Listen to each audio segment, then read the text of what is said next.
নমস্কার বন্ধুরা, রিনা রান্না করে তোমাদের সবাইকে স্বাগতম। বন্ধুরা, আজকে নিয়ে চলে এসেছি আমি শোল মাছের রেসিপি। বন্ধুরা, ফুলকপি আলু সিম দিয়ে আমি শোল মাছের ঝোল করব। তো চলো বন্ধুরা, আমি দেখাই কী করি। প্রথমে তো একটা কড়াই গরম করে তেল দিয়ে দিয়েছিলাম, তাতে সাদা জিরে দিয়েছি। সাদা জিরেটা ভালো করে হওয়ার পরে এখানে আমি লম্বা লম্বা করে আলু কেটে রেখেছি, সেই আলুগুলো তেলের মধ্যে আমি দিয়ে দিচ্ছি। তারপর আমি খুব সুন্দর করে আলুটাকে একটু হালকা করে ভেজে নেব। আমি দেখো হালকা করে ভাজা হওয়ার পরে নাড়াচাড়ার পরে এখন আমি এখানে যে গোটা গোটা সিমগুলো দিয়ে আমি মাছের ঝোলটা করব, সেই গোটা গোটা সিমটা আমি এখন এখানে দিয়ে দিচ্ছি। কারণ হালকা করে আলুটা ভাজার কারণ হলো এখন সিমটা আলুটা আরও খুব সুন্দর করে একসাথে ভাজবো। যদি আলুটা আমি আগে ভালো করে ভেজে নিতাম তাহলে তো সিমটা ভাজা হতে হতে আলুটা পুড়ে যেত। এই কারণে এই দেখো দুটোই একদম সমানভাবে ভাজা হয়ে গেছে।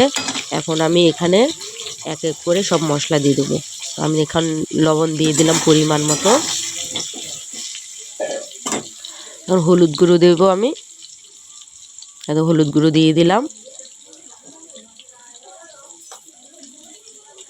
তারপরে এখানে বন্ধুরা জিরে লঙ্কা টমেটো আমি মিক্স করে রেখে দিয়েছিলাম, সেই মশলাটা আমি এখানে দিয়ে দিলাম। এই মশলাটা দেওয়ার পরে এখন আমি খুব সুন্দর করে ভালো করে নাড়াচাড়া করে মশলাটাকে ভালো করে কষাতে হবে। আর মশলার যে বাটিটা আছে সেই বাটিটা ধুয়ে আমি হালকা এখানে জল দিয়ে দিচ্ছি। এইবার ভালো করে খুব সুন্দর করে আমি কষাবো ঢেকে।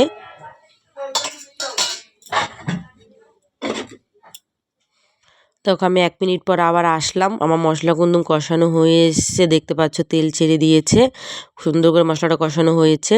তারপরে দেখো ফুলকপিটা আমি দিলাম। এই ফুলকপিটাকে আমি গরম জলে হালকা ভাপিয়ে হলুদ দিয়ে ঝরা দিয়ে হালকা করে একটুখানি কড়াইতে তেল দিয়ে মানে ভাজা করে রেখে দিয়েছিলাম, সেই ফুলকপিটাও দিয়ে দিলাম। আমি ফুলকপিটা দিয়ে এবার ভালো করে একটু কষিয়ে নেবো, একদম ভালো করে কষিয়ে নেবো যেন তেল ছাড়ার মতন হয়ে আসতো।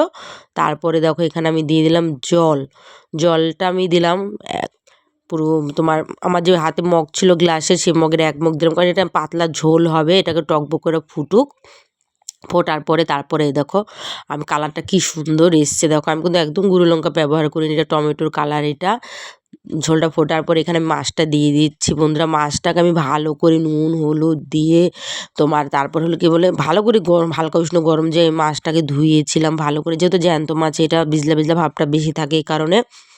তারপর আমি হালকা করে ভেজে তুলে রেখে দিয়েছিলাম, কারণ জ্যান্ত মাছের ঝোল বেশি করে কড়া করে ভাজলে ভালো লাগে না।